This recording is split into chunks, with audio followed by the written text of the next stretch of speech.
Wearing a face mask while in public is the new normal to help prevent the transmission of COVID-19. However, masks are still expensive for some people.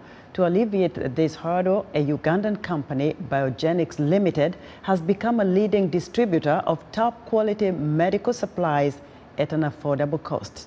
Africa 54 technology correspondent Paul Ndiho spoke with Dr. Hasahya, the CEO of Biogenics Uganda Limited in Kampala. Tony Hasahya, welcome to Africa 54. Thank you, Paul. I'm very glad to be here. You are literally changing the face of Uganda. Not only are you into medical machine fabrication, but you're also into manufacturing. You've been making a ton of masks that are saving a lot of lives in Uganda. Thank you, Paul. This for me is a passion. I have a bit of exposure. My background is medicine. I'm a cardiologist with a PhD in medicine. And having that research background, when I came, of course, I wanted to practice medicine. After coming back from China, where I did my PhD, and came back to Uganda. But then I realized that we had a gap, especially in diagnostic equipment. And I said, well, there is a challenge of affordability, but there's a gap, and we need to do something. So that's how we started to refurbish used medical equipment. So I would get it from the West at quite a low cost. And then put together a team of engineers, and we were able to refurbish it, test it, and recommission it and add it another lease of life of maybe 10 to 15 years, and then sell it at a modest cost. And this has greatly impacted medicine. So we sell X-ray machines, we sell CT scans, we sell ultrasound machines, and those we are able to refurbish those that have either been written off or that have been decommissioned, and then we give it a new lease of life. As a medical doctor, how did you think about even getting into that field? Because that's also a very highly specialized field. I've always been enthusiastic about tech and manufacturing and making things. So which even will shock you, when COVID came, locally here we're not making masks, and there was a great shortage of medical masks. As a doctor, I was a practicing clinician.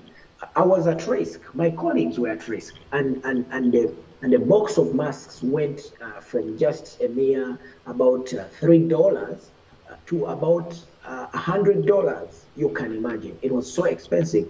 Even with your $100, it was hard to come by. So I said, look, I could study this equipment. I think I could do something about it. I tried to get funding here and there to source the equipment to make the masks. I couldn't. So I said, wait a minute, I'm a scientist. I went online, I did study several models, and we came up with one. So we did manage to make our own KN95 manufacturing machine, about 70-80% local, and a few critical parts we imported.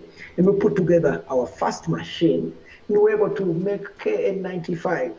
I think we were the first in the country to do that. It's a remarkable thing that somebody could come up with such an idea.